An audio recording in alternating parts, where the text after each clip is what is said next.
തീർച്ചയായിട്ടും ഇന്ന് നമ്മൾ സംസാരിക്കാൻ പോകുന്നത് ഒരു ബ്ലോക്ക് ചെയിൻ പ്രൊജക്റ്റ് ആണ്. ഒരുപക്ഷെ ഈ വാക്ക് എല്ലാവർക്കും കേട്ട് നല്ല പരിചിതമായിരിക്കും. ഒരുപക്ഷെ ബിറ്റ്കോയിനെ കുറിച്ചും NFT കുറിച്ചൊക്കെ പൊതുവെ എല്ലാവർക്കും ധാരണ ഉണ്ടാവും. ഇന്ന് ലോകത്ത് 3 ലക്ഷത്തോളം ടോക്കണുകളും ഏകദേശം 180ഓളം ബ്ലോക്ക് ചെയിനുകളുണ്ട്. ഒരു ബ്ലോക്ക് ചെയിൻ എന്ന് പറയുന്നത് നിലവിൽ മാർക്കറ്റിൽ എന്തെങ്കിലും ഒരു പ്രതിസന്ധിക്ക് അല്ലെങ്കിൽ എന്തെങ്കിലും ഒരു പോരായ്മയ്ക്ക് പരിഹാരം കണ്ടെത്തുന്ന ഒരു പുതിയ ടെക്നോളജിയാണ് ബ്ലോക്ക് ചെയിൻ എന്ന് പറയുന്നത്. ഇവിടെ നമ്മൾ സംസാരിക്കാൻ പോകുന്നത് ക്ലബ് മോസ് എന്ന് പറയുന്ന പുതിയൊരു ബ്ലോക്ക് ചെയിൻ പ്രൊജക്ടിനെ കുറിച്ചാണ്. ക്ലബ് മോസിന്റെ എക്കോസിസ്റ്റത്തെ കുറിച്ചാണ് സംസാരിക്കുന്നത്. ഒരു ബ്ലോക്ക് ചെയിന്റെ ശാക്തീകരണത്തിന് വേണ്ടിയും ആ കോയിന്റെ കൂടുതൽ മൂല്യവത്തമായ ഉപയോഗത്തിന് വേണ്ടിയും കമ്മ്യൂണിറ്റിക്ക് അതിൽ നിന്ന് ബെനിഫിറ്റ് കിട്ടാൻ വേണ്ടിയാണ് എക്കോസിസ്റ്റം ക്രിയേറ്റ് ചെയ്യുന്നത്. ഒന്നുകൂടി വ്യക്തമായി പറയുകയാണെങ്കിൽ ആ ഉൽപ്പന്നത്തിന് ധാരാളം ഉപയോഗം ക്രിയേറ്റ് ചെയ്യുക, അതാണ് എക്കോസിസ്റ്റത്തിന്റെ ലക്ഷ്യം എന്ന് പറയുന്നത്. അപ്പൊ എന്തൊക്കെയാണ് ക്ലബ് മോസിന്റെ സവിശേഷതകൾ? ഇവിടെ ഹൈലൈറ്റ്സ് എന്ന് പറയാവുന്നത് സ്മാർട്ട് കോൺട്രാക്ട് ക്രിയേറ്റ് ചെയ്യാൻ പറ്റും. അത് ഒരു ഉടമ്പടി എന്നർത്ഥം മാത്രമേ ഉള്ളൂ. ഡിയാപ്പിൾ ക്രിയേറ്റ് ചെയ്യാം. മറ്റൊന്ന്, ഈ ബ്ലോക്ക് ചെയിനിൽ നമുക്ക് ധാരാളം ടോക്കണുകൾ ക്രിയേറ്റ് ചെയ്യാം. ഒന്നാം തലമുറയിലെ ബ്ലോക്ക് ചെയിൻ ആയിട്ടുള്ള ബിറ്റ്കോയിൻ നമുക്ക് സ്മാർട്ട് കോൺട്രാക്ടോ ഡിയാപ്സോ മറ്റ് ടോക്കണുകളോ ക്രിയേറ്റ് ചെയ്യാൻ പറ്റില്ല. എന്നാൽ രണ്ടാം തലമുറയിലുള്ള എത്തേറിയം BNB പോലുള്ള ബ്ലോക്ക് ചെയിനുകൾ സാധ്യമാണ്. അതേപോലെ ക്ലബ് മോസിൽ നമുക്ക് ഇതൊക്കെ സാധ്യമാണ്. ഇവിടെ കൂടാതെ NFT മാർക്കറ്റ് പ്ലേസ്, അത് നോൺ ഫഞ്ചിബിൾ ടോക്കണുകൾ വാങ്ങുകയും വിൽക്കുകയും ചെയ്യുന്ന മാർക്കറ്റ് പ്ലേസ് അഥവാ കച്ചവട സ്ഥാപനം അല്ലെങ്കിൽ എക്സ്ചേഞ്ച് ആരംഭിക്കാം. തുടർന്ന് ക്രിപ്റ്റോ കറൻസിയുടെ എക്സ്ചേഞ്ചുകൾ ആരംഭിക്കാം. എന്നാൽ ഇപ്പൊ നമ്മൾ സംസാരിച്ചതിനേക്കാളൊക്കെ ഏറ്റവും ശക്തമായ ഒരു ഇൻഡസ്ട്രിയാണ് ഈ ഗെയിമിംഗ് ഇൻഡസ്ട്രി. കഴിഞ്ഞ ദിവസം നമ്മളൊരു വീഡിയോ കാണിച്ചിട്ടുണ്ടായിരുന്നു. എറണാകുളത്തുള്ള ഒരു കൊച്ചു പയ്യൻ പറയുന്നു, അവർ ക്രിയേറ്റ് ചെയ്യുന്ന ഓരോ വീഡിയോയും ഓരോ ഗെയിമിംഗ് പ്രോഗ്രാമുകളും 3000-4000 കോടി ടേൺ ഓവറാണ്. ഇന്ന് ഇന്ത്യയിലുള്ള ഏറ്റവും വലിയ വ്യവസായം എന്ന് പറയുന്നത്, അല്ലെങ്കിൽ നമുക്ക് അറിയുന്നൊരു വ്യവസായം എന്ന് പറയുന്നത് സിനിമയാണ്. അവിടെ ഒരു സിനിമ ക്രിയേറ്റ് ചെയ്യുമ്പോൾ 100 കോടി ക്ലബിൽ എത്തുന്നത് വിരലിലെണ്ണാവുന്ന 1-2 പടങ്ങൾ മാത്രമാണ്. എന്നാൽ ആർക്കും പരിചിതമല്ലാത്തൊരു മേഖലയെക്കുറിച്ച് അവർ പറയുന്നു, അവർ ക്രിയേറ്റ് ചെയ്യുന്ന ഓരോ ഗെയിമുകളും 3000-4000 കോടി ടേൺ ഓവറാണ്. അത്രയും ശക്തമാണ് ആ ഇൻഡസ്ട്രി. ഡ്രീം 11ന്റെ ടേൺ ഓവർ നിങ്ങൾക്ക് 2022 നോക്കി അറിയാൻ പറ്റും. ആ ഒരു വർഷം മാത്രം 4000 കോടിയാണ്, ഒരു വർഷം മാത്രം. അതേപോലെ മെറ്റാവേഴ്സ് ഇന്റഗ്രേഷൻ ഒക്കെ നമുക്ക് ഈ ബ്ലോക്ക് ചെയിനിൽ സാധ്യമാണ്. എന്താണ് ഇതിന്റെ കീ ഫീച്ചേഴ്സ്? ഇവിടെ ഇന്ന് വരെ ലോകത്ത് ഒരു ബ്ലോക്ക് ചെയിനിൽ നിന്ന് മറ്റൊരു ബ്ലോക്ക് ചെയിനിലേക്ക് അസറ്റിനെ പരസ്പര ട്രാൻസാക്ഷൻ സാധ്യമായിരുന്നില്ല. എന്നാൽ ക്ലബ് മോസിന്റെ ഈ ഒരു ബ്ലോക്ക് ചെയിനിലൂടെ ക്രോസ് ബ്ലോക്ക് ചെയിൻ സപ്പോർട്ട് ലഭിക്കുന്നു. അഥവാ എത്തേറിയം ബ്ലോക്ക് ചെയിനിലെ അസറ്റിനെ റോണ്ട് ബ്ലോക്ക് ചെയിനിലേക്കോ അല്ലെങ്കിൽ BNBയുടെ ബ്ലോക്ക് ചെയിനിലെ അസറ്റിനെ പോളിഗൺ ബ്ലോക്ക് ചെയിനിലേക്കോ പരസ്പര കൈമാറ്റം ചെയ്യാനുള്ള ഒരു സാഹചര്യം സംവിധാനം ഇവിടെ ഒരുക്കുന്നതാണ്. മറ്റൊന്ന്, ഇവിടെ നമുക്ക് ബ്ലോക്ക് ചെയിൻ എക്സ്പ്ലോറർ അവൈലബിൾ ആണ്. ഇതിൽ ഓരോ ട്രാൻസാക്ഷനും ട്രാൻസ്പെറന്റ് ആയിട്ട് നമുക്ക് ഓരോരുത്തർക്കും വാച്ച് ചെയ്യാനും ചെക്ക് ചെയ്യാനും അവസരമുണ്ട്. കൂടാതെ സ്ട്രാറ്റ്മോസ്, ഇവിടെ തന്നെ നമുക്ക് ഒരു ടോക്കണെ മറ്റൊരു ടോക്കണായിട്ട് അതിന്റെ മൂല്യത്തിനനുസരിച്ച് കൺവേർട്ട് ചെയ്യാം. നമുക്ക് BTCയെ USDT ആക്കാം എന്ന് പറയുന്നത് പോലെ, അല്ലെങ്കിൽ എത്തേറിയത്തിന് തുല്യമായി USDT നമുക്ക് അതിനെ വിറ്റെടുക്കാം എന്ന് പറയുന്ന പോലെ ഈ ബ്ലോക്ക് ചെയിൻ തന്നെ ആ സംവിധാനങ്ങളുണ്ട്. എന്നാൽ ഇതിനൊക്കെ ഏറ്റവും സവിശേഷം എനിക്ക് ഫീൽ ചെയ്തത് ക്രിപ്റ്റോ പേയ്മെന്റ് ഗേറ്റ്വേ ആണ്. ഇന്ന് നമ്മളൊക്കെ ബാങ്കുകളിൽ അക്കൗണ്ടും ATM ഒക്കെ കൊണ്ടു നടക്കുന്ന ആൾക്കാരാണ്, ഗൂഗിൾ പേ, ഫോൺ പേ ഒക്കെ. ഈ ട്രാൻസാക്ഷൻ ബാങ്ക് ഇടപാടുകൾ മുഴുവൻ നടക്കുന്നത് പേയ്മെന്റ് ഗേറ്റ്വേകളുടെ സഹായത്തോടെ, അത് വിസ, മാസ്റ്റർ പോലുള്ള. എന്നാൽ ഇന്റർനാഷണൽ ലെവലിലേക്ക് വരുമ്പോഴേക്കും പെർഫെക്റ്റ് മണി, പേപ്പാൽ, ലിബർട്ടി പോലുള്ള ഇന്റർനാഷണൽ പേയ്മെന്റ് ഗേറ്റ്വേകൾ നമ്മളെ സപ്പോർട്ട് ചെയ്യാറുണ്ട്. ഇന്ന് നമ്മൾ കാണുന്ന ഈ ഒരു പണത്തിന്റെ, നമുക്കറിയാം ലോകത്തിലെ ഏറ്റവും കൂടുതൽ ട്രാൻസാക്ഷൻ ടേൺ ഓവർ നടക്കുന്ന ഒരു മേഖല നമ്മൾ ഈ ഒരു സാമ്പത്തിക മേഖലയാണ്. ആ സാമ്പത്തിക മേഖല ക്രിപ്റ്റോയിലേക്ക് വരുമ്പോൾ അതിലെ പേയ്മെന്റ് ഗേറ്റ്വേയും നമുക്ക് ഈ ക്ലബ് മോസിന്റെ ബ്ലോക്ക് ചെയിനിൽ അവൈലബിൾ ആണ്. ആ സിസ്റ്റം നമുക്ക് 2027 പൂർണ്ണമാവുക. ജസ്റ്റ് അതും ഇവിടെ എനേബിൾ ആണ്. എന്തൊക്കെയാണ് ഈ ബ്ലോക്ക് ചെയിനിലെ നിലവിലുള്ള പ്രൊഡക്റ്റുകൾ? ഒന്ന് നമുക്ക് പറയാവുന്നത്, ഏതൊരു ബ്ലോക്ക് ചെയിനും അതിന്റെ നേറ്റീവ് കറൻസി ഉണ്ടായിരിക്കും. ഇവിടെയും നമുക്ക് അതുപോലെ തന്നെ മോസ്കോയിൻ എന്ന് പറയുന്ന ഇതിന്റെ നേറ്റീവ് കറൻസി ഉണ്ട്. ഈ ഒരു എക്കോസിസ്റ്റത്തിന്റെ പൂർണ്ണമായ ശാക്തീകരണത്തിനും അതിന്റെ വളർച്ചയ്ക്കും അതിന്റെ നട്ടലായി നിൽക്കുന്നത് മോസ്കോയിനാണ്. ഗ്യാസ് ഫീക്കും മറ്റു കാര്യങ്ങൾക്കൊക്കെ ഉപയോഗിക്കുന്നു. ഇനി നേരത്തെ നമ്മൾ സൂചിപ്പിച്ചു, ഇവിടെ നമുക്ക് ധാരാളം ടോക്കണുകൾ ക്രിയേറ്റ് ചെയ്യാൻ പറ്റും. അതിലൊരു ടോക്കണാണ് USD മോസ്. നമുക്കറിയാം ക്രിപ്റ്റോ കറൻസിയുടെ മേഖലയ്ക്ക് വരുമ്പോൾ നമ്മൾ നേരത്തെ സൂചിപ്പിച്ച ഓരോ ബ്ലോക്ക് ചെയിന്റെ നേറ്റീവ് കറൻസികൾ കാലഘട്ടത്തിനനുസരിച്ച് അതിന് മൂല്യം കൂടുകയും കുറയുകയും ചെയ്യാറുണ്ട്. ട്രാൻസാക്ഷൻ പലപ്പോഴും നമുക്കത് പേയ്മെന്റ് സിസ്റ്റത്തിലേക്ക് വരുമ്പോൾ അതിന്റെ കാൽക്കുലേഷൻ കറക്റ്റ് ആവാതെ വരുന്നതുകൊണ്ട് നമ്മൾ സ്റ്റേബിൾ കറൻസികളായ USDT ഒക്കെയാണ് ആശ്രയിക്കാറ്. അതുപോലെ ഈ ബ്ലോക്ക് ചെയിനിൽ അസറ്റിന്റെ പിൻബലത്തോടു കൂടി അഥവാ നമുക്ക് ബാക്കപ്പോട് കൂടി ഗോൾഡ്, US$, USDT ഈ 3 അസറ്റുകളുടെ ബാക്കപ്പോട് കൂടി അല്ലെങ്കിൽ റിസർവ് റേഷ്യോട് കൂടി USD-MOS എന്ന സ്റ്റേബിൾ കറൻസി ഉണ്ട്. ഈ എക്കോസിസ്റ്റത്തിലെ എല്ലാ ഉപയോഗത്തിനും സഹായമാകാൻ TR ടോക്കൺ ഉണ്ട്. നമുക്ക് യൂട്ടിലിറ്റിക്ക് വേണ്ടി മറ്റു കാര്യങ്ങൾക്കൊക്കെ ആയിട്ട് വരുന്നത് ഈ TR ടോക്കൺ ആണ്. അതോടൊപ്പം ഞാൻ നേരത്തെ സൂചിപ്പിച്ചു ഈ ലോകത്തെ ഏറ്റവും ശക്തമായ ഒരു ഇൻഡസ്ട്രിയാണ് ഗെയിമിംഗ് മേഖല. ഗെയിമിങ്ങിലേക്കും സൂപ്പർ ലോട്ടോ, കാസിനോ പോലുള്ള മേഖലകളിൽ പ്രവർത്തിക്കാൻ പറ്റുന്ന ഡോജ് വിൻസ് എന്ന ടോക്കണും നിലവിൽ നമുക്ക് ഈ ബ്ലോക്ക് ചെയിനിൽ അവൈലബിൾ ആണ്. ഇനി ആരാണ് ഈ ഒരു പ്രൊജക്റ്റ് ഒക്കെ നമ്മുടെ മുമ്പിലേക്ക് വെക്കുന്നത്? വേജസ് ഗ്രൂപ്പാണ്. വേജസ് ഗ്രൂപ്പിന്റെ പ്രൊഫൈലേക്ക് നമ്മൾ നോക്കുമ്പോൾ ഇത് പ്രധാനമായിട്ടും പോളണ്ട് ബേസ്ഡുള്ള ഒരു ഗ്രൂപ്പ് ഓഫ് കമ്പനീസ് എന്നാണ് പറയാം. അല്ലെങ്കിൽ ഒരു ബിസിനസ്സുകൾ, ഒരുപാട് ബിസിനസ് മേഖലകൾ ഒന്നു ചേർന്നുള്ള കൺസോർഷ്യം, 22ഓളം കമ്പനികൾ ചേർന്നുള്ള ഒരു കൺസോർഷ്യമാണ് വേജസ്. ഇവരുടെ പ്രസൻസ് പറയുന്നത് UK, UAE, യൂറോപ്പ്, അതുപോലെ ഏഷ്യ, ഒരുവിധ ഭൂഖണ്ഡങ്ങളിലൊക്കെ തന്നെ അവരുടെ പ്രസൻസ് ഉണ്ട്. പ്രധാനമായിട്ട് അവരുടെ ട്രഡീഷണൽ ബിസിനസ്സും ഇപ്പോൾ നമ്മൾ സംസാരിച്ചുകൊണ്ടിരിക്കുന്ന ഈ വരാനിരിക്കുന്ന crypto, block chain, decentralised finance ഈ മേഖലകളിലേക്കൊക്കെ ഒരുപോലെ കൈകാര്യം ചെയ്യുന്ന രീതിയിലാണ് ഈ വേജസ് ഗ്രൂപ്പ് പ്രവർത്തിച്ചുകൊണ്ടിരിക്കുന്നത്. അവരുടെ പോർട്ട്ഫോളിയോ എന്തൊക്കെയാണ്? നേരത്തെ നമ്മൾ സൂചിപ്പിച്ചത് ഫിസിക്കൽ ഗോൾഡ് ഉണ്ട്, ക്രിപ്റ്റോ മേഖലയായിട്ട് ബന്ധപ്പെട്ടുണ്ട്, ഫോറക്സ്. എവിടെയൊക്കെ ഫോറക്സ് ട്രേഡിംഗ് ലീഗലാണോ അവിടെയൊക്കെ റെഗുലേറ്റഡ് ആയിട്ടുള്ള ഒരു ഫോറക്സ് ട്രേഡിംഗ് പ്ലാറ്റ്ഫോം കൂടിയാണ് വേജസ്. അതുപോലെ tourism, hospitality, NFT development, trading, real estate, digital asset, ഇങ്ങനെ നിരവധി മേഖലകളിൽ ഒരുപോലെ അവരുടെ വ്യക്തിമുദ്ര പതിപ്പിച്ചിട്ടുള്ള ഒരു ഗ്രൂപ്പ് ഓഫ് കമ്പനീസ് അഥവാ കൺസോർഷ്യമാണ് വേജസ്. നേരത്തെ നമ്മൾ സൂചിപ്പിച്ച അവരുടെ പ്രസൻസുകാരോട് ഒരിക്കൽ കൂടെ ആവർത്തിച്ചു. മിഡിൽ ഈസ്റ്റ്, യൂറോപ്പ്, അതുപോലെ ഏഷ്യ, 3 ഭൂഖണ്ഡങ്ങളിൽ അവർക്ക് ശക്തമായ പ്രസൻസ് ഉണ്ട്. അതുപോലെ നമ്മൾ നേരത്തെ സൂചിപ്പിച്ച എക്സ്ചേഞ്ച്, ഇത് ഫോറക്സ് ട്രേഡിംഗ് പ്ലാറ്റ്ഫോമാണ്. അതുപോലെ തന്നെ ക്രിപ്റ്റോ എക്സ്ചേഞ്ചും വേജസ് എന്നുള്ള പേരിൽ തന്നെയാണുള്ളത്. ചെയ്യുന്ന ആക്ടിവിറ്റി ഒന്നുകൂടെ എസ്റ്റാബ്ലിഷ് ചെയ്ത് കാണിച്ചു മാത്രം, അല്ലെങ്കിൽ കുറച്ച് വിശദീകരിച്ച് കാണിച്ചു. Gold trading and mining, tourism and hospitality, NFT trading and market place, തുടർന്ന് real estate investment, okay, forex and crypto trading. ഇതൊക്കെ ഈ കമ്പനിയായിട്ട് ബന്ധപ്പെട്ടിട്ടുള്ള വ്യത്യസ്ത മേഖലകളെ കുറിച്ച് നമ്മൾ ചർച്ച ചെയ്തു. ബ്ലോക്ക് ചെയിനെ കുറിച്ചും എക്കോസിസ്റ്റത്തെ കുറിച്ചും അതിന്റെ പിന്നാമ്പുറത്ത് പ്രവർത്തിക്കുന്ന കമ്പനിയെ കുറിച്ചും അവരുടെ പോർട്ട്ഫോളിയോയെ കുറിച്ചും സംവിധാനം കുറിച്ചൊക്കെയാണ്. എന്നാൽ നമ്മൾ എന്തിനിവിടെ വന്നിരിക്കും? ഈ വൈകിയ വേളയിൽ നമ്മളിവിടെ എത്തിയിരിക്കുന്നത് ഈ ഒരു എക്കോസിസ്റ്റം, ഈ ഒരു ബ്ലോക്ക് ചെയിൻ പ്രോജക്ട് അല്ലെങ്കിൽ ഈ ഒരു ട്രഡീഷണൽ കമ്പനിയായിട്ട് ബന്ധപ്പെട്ട് നമുക്ക് എന്ത് നേട്ടം ഉണ്ടാക്കാം എന്നറിയാം. നമുക്ക് ഒരു കമ്മ്യൂണിറ്റി ബിൽഡിങ്ങിന്റെ ഭാഗമായി ഈ പ്രോജക്റ്റിന്റെ ശാക്തീകരണത്തിനായി അല്ലെങ്കിൽ ഇതിന്റെ കൂടുതൽ ഉപഭോക്താക്കളെ സൃഷ്ടിക്കുന്നതിന് വേണ്ടി ക്രിയേറ്റ് ചെയ്തിട്ടുള്ള ഒരു കമ്മ്യൂണിറ്റി ബിൽഡിംഗ് പ്രോജക്റ്റ് ആണ്, അല്ലെങ്കിൽ പ്രോഗ്രാമാണ് ട്രേഡ്മോസ്. നമുക്കിവിടെ 2 തരത്തിൽ ഈ സിസ്റ്റത്തിന്റെ ഭാഗമാണ്.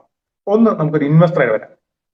നമ്മള് കയ്യിലെത്തുള്ള തുക എത്രയാണോ നമുക്ക് മാറ്റിവെക്കാൻ, സ്പെയർ ചെയ്യാൻ സാധിക്കുന്ന ഒരു തുക, $100 ആവട്ടെ, $1000 ആവട്ടെ, നമുക്ക് പറ്റുന്ന തുക എത്രയാവട്ടെ, 10 ലക്ഷം ആവട്ടെ, നമ്മൾ ആ തുക ഈ പ്രോജക്റ്റിലേക്ക് ഇൻവെസ്റ്റ് ചെയ്യുന്നത്. ശരിക്കും നമ്മൾ ഇവിടെ ചെയ്യുന്നത് നമ്മൾ ഒരു ഏർലി ബേർഡ് എന്നുള്ള നിലയ്ക്ക് വെഞ്ചർ ക്യാപിറ്റൽ അഥവാ VC ആയിട്ടാണ് പങ്കെടുക്കുന്നത്. നമുക്കറിയാം ഇവിടെ ക്രിപ്റ്റോ കറൻസി വാങ്ങി വെച്ചാൽ വില കൂടാനും കുറയാനും സാധ്യതയുണ്ട്. പക്ഷെ നമ്മൾ ഈ പ്രൊജക്ടിന്റെ ഭാഗമായിട്ട് പ്രൊജക്റ്റിലേക്കാണ് ഇൻവെസ്റ്റ് ചെയ്യുന്നത്. അതുകൊണ്ട് തന്നെ ഒരു ഗ്യാരണ്ടീഡ്, ഒരു അഷ്വർഡ് റിട്ടേൺ നമുക്ക് കിട്ടുന്നുണ്ട്. അത് ഇത്തരത്തിലാണ്. ഡെയിലി 0.5% വീതം 400 ദിവസം കൊണ്ട് നമ്മൾ ഇൻവെസ്റ്റ് ചെയ്ത തുക 2x അഥവാ ഡബിൾ ആവും. ഒരിക്കലും വ്യക്തമായിട്ട് അടുത്ത ഗ്രാഫിൽ കാണിക്കാം. അതിന്റെ ഒരു ഗ്രാഫിക്കൽ പ്രസന്റേഷൻ ആണ്. മേ ബി നമ്മൾ ഒരു വർഷത്തിന്റെ ആരംഭത്തിൽ ജനുവരിയിലായിരിക്കാം ഇൻവെസ്റ്റ് ചെയ്തത്. 12 മാസം കഴിഞ്ഞ് അടുത്ത വർഷത്തിലെ ജനുവരിയോടുകൂടി നമുക്ക് അത് 400 ദിവസം കൊണ്ട് ഡെയിലി 0.5% വീതം നമ്മുടെ ക്യാപിറ്റലും ലാഭം ഉൾപ്പെടെ നമുക്കത് 200% തിരിച്ചു കിട്ടണം. അതായത് ഈ കാലാവധി പൂർത്തിയാകുമ്പോൾ പിന്നെ ക്യാപിറ്റൽ തിരിച്ചെടുക്കാനുള്ള ഓപ്ഷൻ അവിടെ ഇല്ല.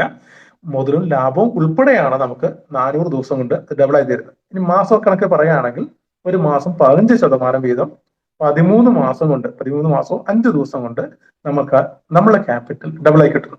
ഒരു 10 ലക്ഷമോ 50 ലക്ഷം ഇൻവെസ്റ്റ് ചെയ്യുന്ന ഒരാൾക്ക് 13 മാസം കൊണ്ട് ഡബിൾ ആവുന്നു എന്ന് പറയുന്നത് ഇന്ന് മാർക്കറ്റിലെ ഏതൊരു ഇൻവെസ്റ്റ്മെന്റിനേക്കാളും ബെറ്റർ ഓപ്ഷനാണ്. കാരണം റിയൽ എസ്റ്റേറ്റിലോ ഷെയറിലോ സ്വർണത്തിലോ ഒന്നും ഇൻവെസ്റ്റ് ചെയ്താൽ നമുക്കൊരു 13 മാസം കൊണ്ട് ഇൻവെസ്റ്റ് ചെയ്ത തുക ഡബിൾ ആവുമെന്ന് നമുക്ക് ചിന്തിക്കാൻ പോലും പറ്റില്ല. ഓക്കെ, ഇനി രണ്ടാമതൊരു ഗ്രൂപ്പ് എന്ന് പറയുന്നത് എന്റെ കയ്യിൽ 5 ലക്ഷം 10 ലക്ഷം ഇൻവെസ്റ്റ് ചെയ്യാനില്ല, എന്നാൽ എനിക്ക് ഈ സിസ്റ്റത്തിന്റെ ഭാഗമായി ഞാൻ നേരത്തെ പോലെ ടെക്നോളജിയുടെ ഭാഗമായി നിന്നുകൊണ്ട് ഇതിൽ നിന്ന് വിജയിക്കണമെന്ന് ആഗ്രഹമുണ്ടോ, അവിടെ നമുക്ക് ഇവിടെ കമ്മ്യൂണിറ്റി ബിൽഡിങ്ങിന്റെ ഭാഗമാകാം. ഏതൊരു സിസ്റ്റത്തിലും കമ്മ്യൂണിറ്റി ബിൽഡിങ്ങിലൂടെ തന്നെയാണ് ആ ഒരു പ്രോജക്റ്റ് അല്ലെങ്കിൽ ആ ഒരു കമ്പനി ലോകത്തിന്റെ നെറുകയിലേക്ക് വിജയത്തിന്റെ നെറുകയിലേക്ക് കടന്നു വരാറ്. റിലയൻസ് ഫേസ് 40 വർഷത്തോളം പ്രവർത്തിച്ച ശേഷം ജിയോ എന്ന പേരിൽ ഒരു ടെലികമ്മ്യൂണിക്കേഷൻ ഇൻഡസ്ട്രി ആരംഭിക്കുകയും അതിലൂടെ 20-ലധികം കോടി കമ്മ്യൂണിറ്റി ബിൽഡ് ചെയ്തപ്പോഴാണ് അവർ ലോകത്തിലെ ഏറ്റവും വലിയ സമ്പന്ന പട്ടികയിലേക്ക് വന്നത്. ഇവിടെ നമുക്ക് ഈ ഒരു പ്രൊജക്ട് നല്ലതാണ്, നമുക്കത് ഇഷ്ടപ്പെട്ടു എങ്കിൽ മറ്റുള്ളവർ ഷെയർ ചെയ്യാം. അങ്ങനെ നമ്മൾ ഷെയർ ചെയ്തപ്പോൾ നമ്മൾ പറയുന്ന പ്രോഗ്രാം കേട്ട് വന്ന വ്യക്തി എത്രയാണോ ഈ ഒരു പ്രോജക്റ്റിലേക്ക് ഇൻവെസ്റ്റ് ചെയ്തത്, ഒരുപക്ഷെ അവർ $100 ആവാം, $1000 ആവാം, അങ്ങനെ $100 മുതൽ $5000 വരെ ഇൻവെസ്റ്റ്മെന്റ് ചെയ്യുന്ന തുകയുടെ 5% നമുക്ക് ഡയറക്റ്റ് റെഫറൽ കമ്മീഷൻ ആയിട്ട് ലഭിക്കും. എന്നാൽ നമ്മളെ കൊണ്ടുവന്ന വ്യക്തിക്ക് അതിന്റെ 1% ലഭിക്കും. ഇനി 5050 മുതൽ 10000 വരെയുള്ള തുകയാണ് ആ ഇൻവെസ്റ്റർ കസ്റ്റമർ ഇൻവെസ്റ്റ് ചെയ്യുന്നതെങ്കിൽ ഇൻട്രൊഡ്യൂസ് ചെയ്ത് നമുക്ക് 7.5% റെഫറൽ കമ്മീഷനും നമ്മളെ കൊണ്ടുവന്ന വ്യക്തിക്ക് 2% ലഭിക്കും. ഇനി 10050 മുതൽ 15000 വരെ ആണെങ്കിൽ 10% കമ്മീഷൻ നമുക്കും കൊണ്ടുവന്നവർക്ക് 3% കിട്ടും. 2 ലെവലുകളിലാണ് റെഫറൽ കമ്മീഷൻ. ആ ഇൻവെസ്റ്റ് ചെയ്യുന്ന കസ്റ്റമറെ കൊണ്ടുവന്ന വ്യക്തിക്കും ആ കൊണ്ടുവന്ന വ്യക്തിക്കും. ഓക്കെ, 15050നും 50000 ഇടയ്ക്കാണെങ്കിൽ 15%, സെക്കൻഡ് ലെവൽ 3.5%. ഇനി $50,000 കൂടുതലാണെങ്കിൽ 20% വരെ കിട്ടും. ഓക്കെ, അപ്പോൾ ഇത്തരത്തിൽ ഒരു LIC ഏജന്റിനെ പോലെ നമുക്ക് 5% മുതൽ 20% വരെ ഡയറക്റ്റ് റെഫറൽ കമ്മീഷൻ നേടാനുള്ള അവസരം ഇവിടെ ഉണ്ട്. എന്നാൽ ഇതിലെ കീ വരുമാനം എന്ന് പറയുന്നത് ലെവൽ കമ്മീഷനാണ്. ഇവിടെ ടീം വർക്കാണ്. ഞാൻ നേരിട്ട് കൊണ്ടുവരുന്ന എല്ലാ കസ്റ്റമറും ഒരു LIC ഏജന്റിനെ പോലെ എന്റെ ഡയറക്റ്റ് കസ്റ്റമറായി മാറും. ഒരു പക്ഷേ ഒരാള് 1 ലക്ഷം രൂപ ഇടാം, വേറെ ആൾ 5 ലക്ഷം രൂപ ഇടാം, അല്ലെങ്കിൽ വേറെ ആൾ 10 ലക്ഷം രൂപ ഇടാം. അങ്ങനെ ആരൊക്കെ ഇൻവെസ്റ്റ് ചെയ്തു അതിന്റെയൊക്കെ റെഫറൽ കമ്മീഷൻ നമുക്ക് കിട്ടി. അത് കൂടാതെ ഇവിടെ നമ്മൾ കൊണ്ടുവന്ന കസ്റ്റമർ എത്രയാണോ ഇൻവെസ്റ്റ് ചെയ്യുന്ന തുക, ആ തുകയുടെ 100% നമുക്ക് ഇൻട്രൊഡ്യൂസ് ചെയ്ത വ്യക്തിയിൽ കിട്ടുന്നു. പക്ഷെ അത് 750 ദിവസം കൊണ്ടാണ്. ഒരു ഉദാഹരണത്തിന് ഞാൻ കൊണ്ടുവന്ന ഒരു വ്യക്തി ഒരു 10 ലക്ഷം രൂപയാണ് ഇടുന്നതെങ്കിൽ എന്നെ സംബന്ധിച്ചിടത്തോളം ഒരു ദിവസം 1333 രൂപ തോതിൽ 750 ദിവസം കൊണ്ട് ആ 10 ലക്ഷം രൂപ എന്റെ ക്യാപിറ്റലായി മാറും. അങ്ങനെയെങ്കിൽ നമ്മൾ റിസ്ക് എടുത്ത് ഒരു 10 കസ്റ്റമറെ കൊണ്ടുവന്നു. ഒരു പക്ഷേ ഒരു കസ്റ്റമർ 1 ലക്ഷം ആവാം, വേറൊരാൾ 5 ലക്ഷം ആവാം, വേറൊരാൾ 10 ലക്ഷം ആവാം. ഓൾ ടുഗദർ എല്ലാം കൂടെ ചേർന്ന് ഒരു പക്ഷേ 20 ലക്ഷമോ 50 ലക്ഷമോ വന്നു. എന്നെ സംബന്ധിച്ചിടത്തോളം ഒരു 10 ലക്ഷമോ 20 ലക്ഷമോ 50 ലക്ഷം ഇൻവെസ്റ്റ് ചെയ്യാനോ അതിൽ നിന്ന് ലാഭം എടുക്കാനോ കപ്പാസിറ്റി ഇല്ലാത്തൊരു വ്യക്തിയാണ്. പക്ഷെ എനിക്ക് ആൾക്കാരെ കൊണ്ടുവരാൻ കഴിയും. അങ്ങനെ ഞാൻ പരിചയപ്പെടുത്തിയതിലൂടെ ആ ടോട്ടൽ എമൗണ്ടും എന്നെ സംബന്ധിച്ച് എന്റെ ക്യാപിറ്റലായി മാറുന്നു. ഓക്കെ, അപ്പോ സ്വാഭാവികമായിട്ടും നമ്മൾ ഇൻവെസ്റ്റ് ചെയ്ത് നമുക്ക് ലാഭം കിട്ടുന്നു, നമ്മൾ ഒരാളെ കൊണ്ടുവന്നു, അവിടെ നിന്ന് നമുക്ക് ഒരു ബെനിഫിറ്റ് കിട്ടുമ്പോൾ നമ്മൾ ചെയ്യുന്ന പ്രവൃത്തി നമ്മൾ കൊണ്ടുവന്നവരും ചെയ്തേക്കാം. അതായത് നമ്മൾ ചെയ്ത കാര്യങ്ങൾ നമ്മൾ കൊണ്ടുവന്ന വ്യക്തിയും ഡ്യൂപ്ലിക്കേറ്റ് ചെയ്യാൻ സാധ്യതയുണ്ട്, നമ്മൾ അനുകരിക്കാനുള്ള അവസരമുണ്ട്. അങ്ങനെ നമ്മൾ കൊണ്ടുവന്ന വ്യക്തിയാണ് അവരുടേതായ 2 കസ്റ്റമറെ ക്രിയേറ്റ് ചെയ്യുന്നതെങ്കിൽ അവർക്ക് നമ്മൾ നേരത്തെ സൂചിപ്പിച്ചതുപോലെ 100% കമ്മീഷൻ കിട്ടുമ്പോൾ നമ്മളെ സംബന്ധിച്ച് നമുക്ക് ആ കസ്റ്റമറിന്റെ രണ്ടാമത്തെ ലെവലുള്ള മൊത്തം ക്യാപിറ്റലിന്റെ 40% കിട്ടാനുള്ള അവസരമുണ്ട്. അതും നമ്മൾ നേരത്തെ സൂചിപ്പിച്ചതുപോലെ 750 ദിവസം കൊണ്ടാണ്. പക്ഷേ ഇത് കിട്ടാനായിട്ട് നമുക്ക് ഒരു ചെറിയ ക്രൈറ്റീരിയ ഉണ്ട്. നമുക്ക് മിനിമം 3 ഡയറക്റ്റ് റെഫറൽ ഉണ്ടാവണം. നമ്മൾ ഓൾറെഡി ഒരാളെ കൊണ്ടുവന്നു, അദ്ദേഹമാണ് 2 ആളെ കൊണ്ടുവന്നത്. ആ 2 പേരെ കമ്മീഷൻ നമുക്ക് കിട്ടണമെങ്കിൽ ആദ്യം വന്ന വ്യക്തി കൂടാതെ നമുക്ക് നേരിട്ട് 2 പേരെ കൂടെ സ്പോൺസർ ചെയ്യാൻ പറ്റണം. അതിന് വേറെ വലിയ നിബന്ധനകളൊന്നുമില്ല. ഏറ്റവും മിനിമം എമൗണ്ട് $100 ആയാലും കുഴപ്പമില്ല. ഓക്കെ, ഇനി അവിടുന്ന് താഴേക്ക് വീണ്ടും അതേ പ്രവൃത്തി കണ്ടിന്യൂ ചെയ്യുകയാണെങ്കിൽ മൂന്നാമത്തെ ലെവൽ ഓപ്പൺ ആവും.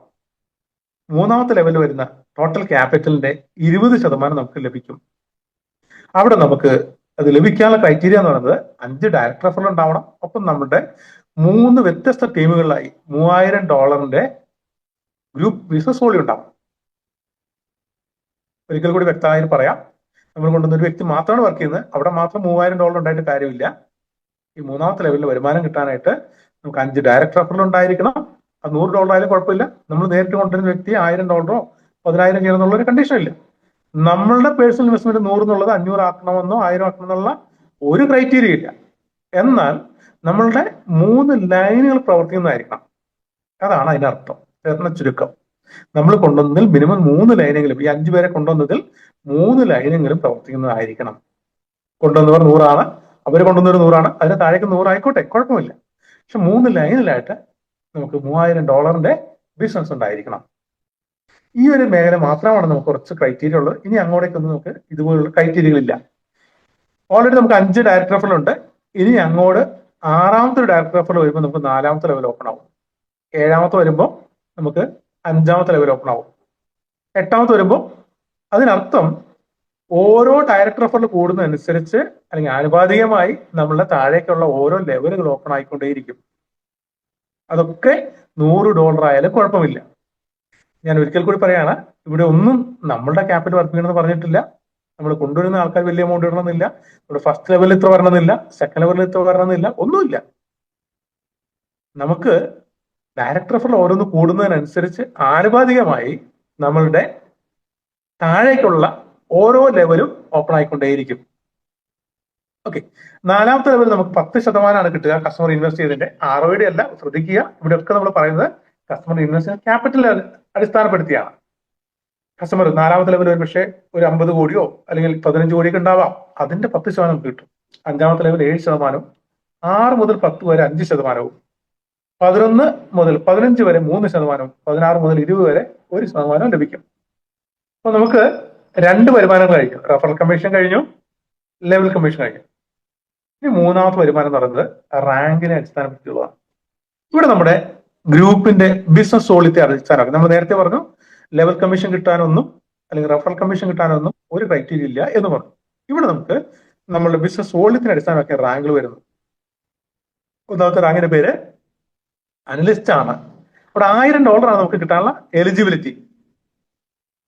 നമുക്ക് ഇൻവെസ്റ്റ് ചെയ്താൽ നമ്മുടെ പേഴ്സണൽ ഇൻവെസ്റ്റ്മെന്റ് $100 ആയാൽ മതി, കുഴപ്പമില്ല. നേരത്തെ പറഞ്ഞ പോലെ നമുക്ക് 3ാമത്തെ ലെവൽ ഓപ്പൺ ആവാനായിട്ട് 5 റെഫറൽ, അതിവിടെ 5 ഡയറക്ടർ റെഫറൽ ഉണ്ടായിരിക്കണം. തുടർന്ന് നമ്മുടെ ടീം സൈസ് അല്ലെങ്കിൽ നമ്മുടെ ടീമിലെ ബിസിനസ് വോളിയം $10,000 വരുമ്പോൾ ഈ $1000 മൂന്നിലൊന്നായിട്ടുള്ള ഷെയർ $300 ലഭിക്കും. നമുക്ക് ഈ $1000 അവാർഡ് ലഭിക്കുന്നത് മൊത്തം $30,000 ആണ്. നാം ഇന്നലെ വരെ കണ്ടുള്ള പല പ്രൊജക്ടുകളിലും കമ്പനി പലതരത്തിലുള്ള ഓഫറുകളും വെക്കും. അതിനുവേണ്ടി ശ്രമിക്കുന്നതിൽ 95% ആൾക്കാർ പരാജയപ്പെടും, 5% ആൾക്കാർ മാത്രം അത് നേടും. ആ നേടാതെ പോകുന്ന ആൾക്കാരുടെ ബിസിനസ് വോളിയാണ് കമ്പനിയുടെ ലാഭം എന്ന് പറയുന്നത്. എന്നാൽ നേരെ തിരിച്ച് ഇവിടെ എങ്ങനെയല്ല. നമുക്ക് അനലിസ്റ്റ് റാങ്ക് അടിക്കാനായിട്ട് അല്ലെങ്കിൽ അച്ചീവ് ചെയ്യാനായിട്ട് മൊത്തം വേണ്ടത് $30,000 ആണ്. അവിടെ നമുക്ക് $1000 കിട്ടും. എന്നാൽ $30,000 എത്താൻ നിങ്ങൾ വെയിറ്റ് ചെയ്യേണ്ട. അതിന്റെ മൂന്നിലൊന്ന് അച്ചീവ് ചെയ്യുമ്പോൾ തന്നെ അതിന്റെ 1/3 അവാർഡ് തുക നമുക്ക് $300 കിട്ടും. വീണ്ടും 10,000 കൂടെ വീണ്ടും ഒരു 10,000 വന്നു, $20,000 ആകുമ്പോൾ എഗൈൻ $350 കിട്ടും. വീണ്ടും മൂന്നാമത്തെ 10,000, ടോട്ടൽ നമ്മുടെ ബിസിനസ് വോളിയം 30,000 ആകുമ്പോൾ അനലിസ്റ്റ് റാങ്കിലെ മൊത്തം തുകയെ നമുക്ക് കിട്ടി തരും. അപ്പൊ 10,000 എത്തുമ്പോൾ തന്നെ നമ്മൾ അനലിസ്റ്റ് റാങ്ക് ആയി കഴിഞ്ഞു. എന്നാൽ ഈ $1000 കിട്ടുന്നത് അത് 3 ഘട്ടങ്ങളായിട്ടാണ്.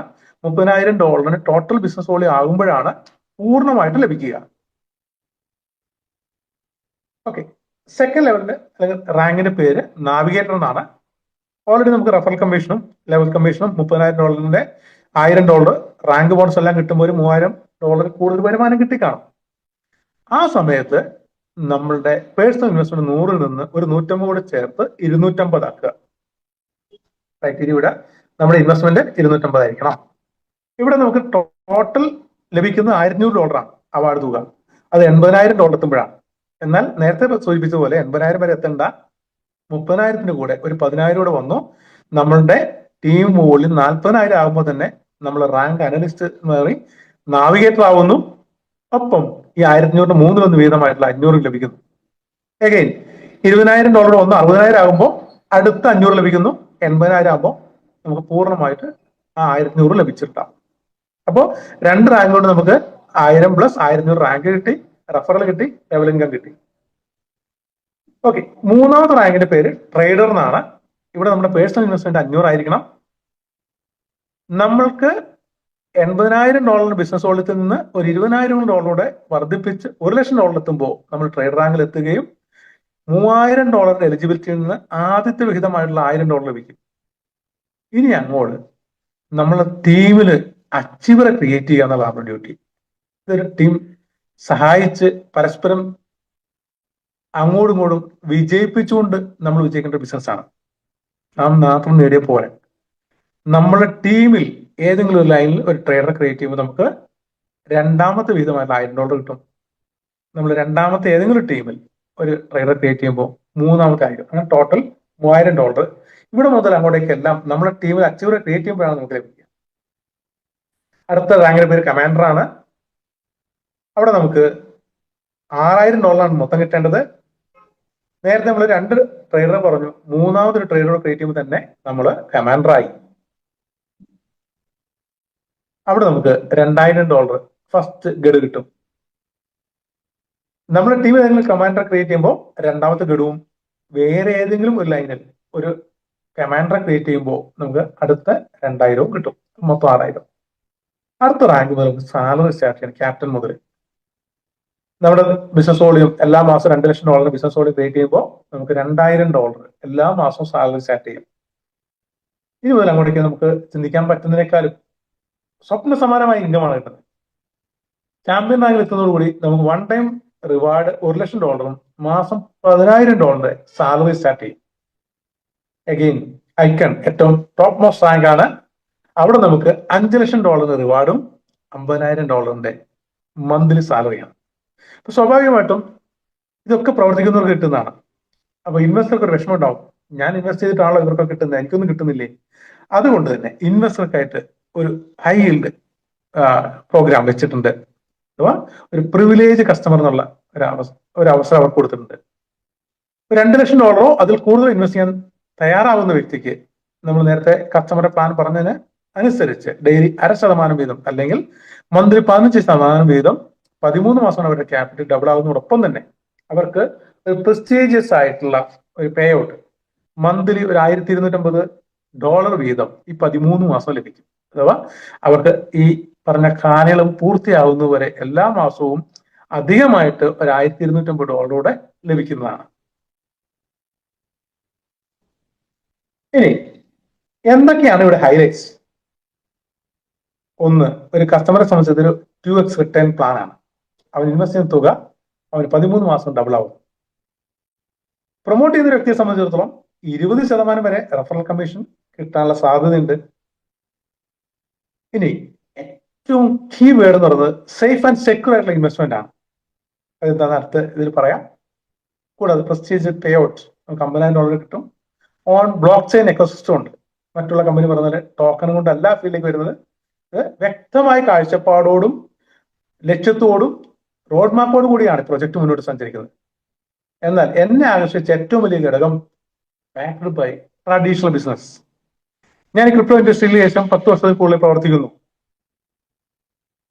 USDT എന്ന സ്റ്റേബിൾ കറൻസി ഒഴികെ ബാക്കി എല്ലാ ക്രിപ്റ്റോ പ്രോജക്റ്റും, അത് സ്വന്തം ബ്ലോക്ക് ചെയിൻ ഉള്ളവയാണെങ്കിലും അല്ല ടോക്കൺസ് ആണെങ്കിലും, അവർക്ക് ബാക്കപ്പ് റേഷ്യോ അഥവാ റിസർവ് റേഷ്യോ അല്ലെങ്കിൽ ആ അസറ്റിനെ പുറകിൽ നിന്ന് പിന്തുണയ്ക്കുന്ന ഒരു തരത്തിലുള്ള അസറ്റും അവർക്ക് ഉണ്ടായിരിക്കില്ല.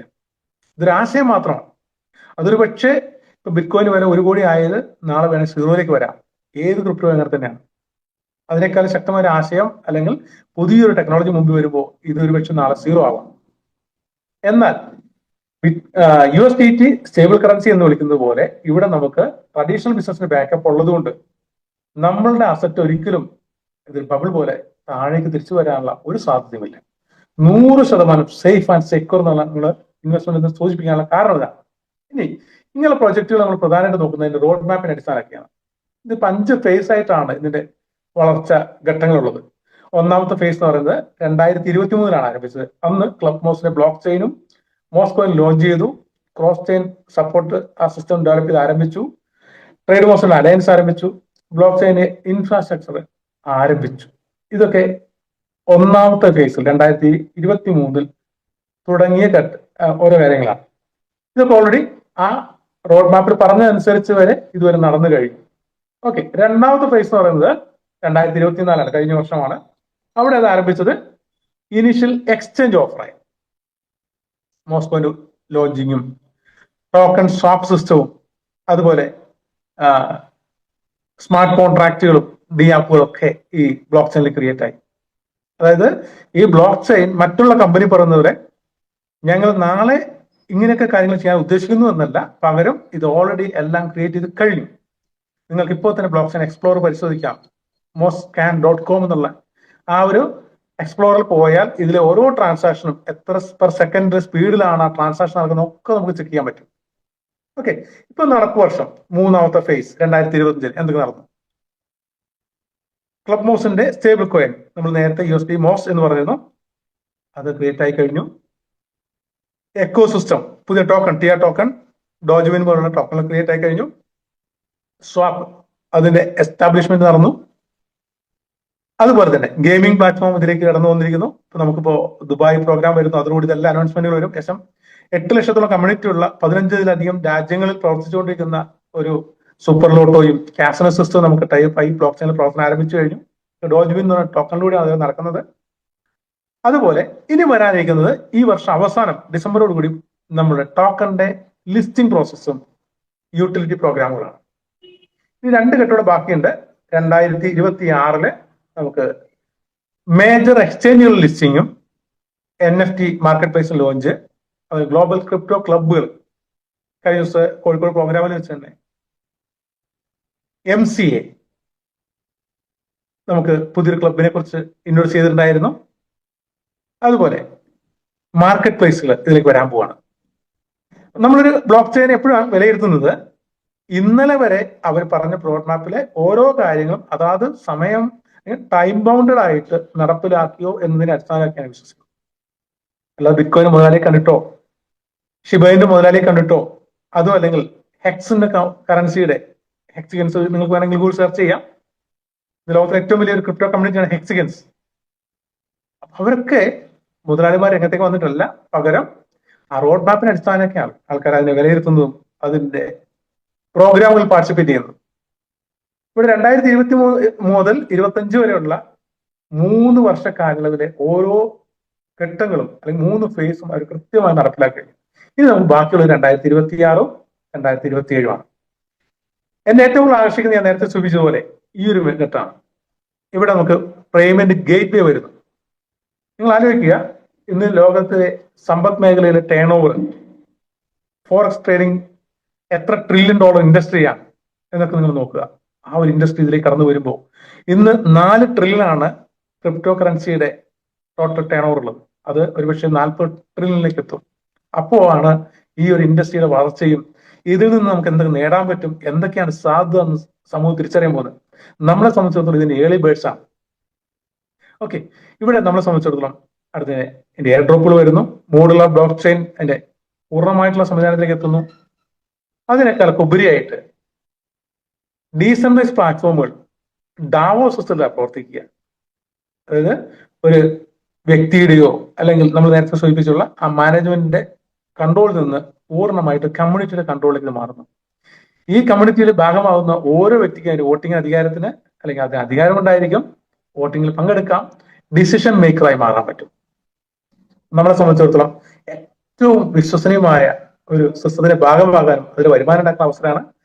ഇനി നമ്മൾ നേരത്തെ സൂചിപ്പിച്ചതുപോലെ എല്ലാ കാര്യങ്ങളും ഇതുവരെയുള്ളതെല്ലാം പൂർണ്ണമാണ്. clubmos.com നമുക്ക് ആ സൈറ്റ് പരിശോധിക്കാം. ഇതിന്റെ എക്സ്പ്ലോറർ അഥവാ moscan.com പരിശോധിക്കാം. ഇനിഷ്യൽ എക്സ്ചേഞ്ച് ഓഫറിനെ കുറിച്ച് പറഞ്ഞു, അത് നമുക്ക് moscoin.net പരിശോധിക്കാം. സ്വാപ്പിനെ കുറിച്ചുള്ള കാര്യങ്ങൾ swapmos.com പരിശോധിക്കാം. അതുപോലെ നമ്മൾ നേരത്തെ സൂചിപ്പിച്ച നമ്മുടെ കമ്മ്യൂണിറ്റി ബിൽഡിംഗ് പ്രോഗ്രാം അല്ലെങ്കിൽ ഈ പ്രൊജക്ടിന്റെ പേര് ട്രേഡ് മോസ്, ആ കാര്യങ്ങൾ നമുക്ക് trademos.net പരിശോധിക്കാം. ഇങ്ങനെ നമ്മൾ ഇതുമായിട്ട് ബന്ധപ്പെട്ടുള്ള എന്ത് കാര്യവും നമുക്ക് ഓൺലൈൻ പരിശോധിക്കാനുള്ള അവസരങ്ങളുണ്ട്.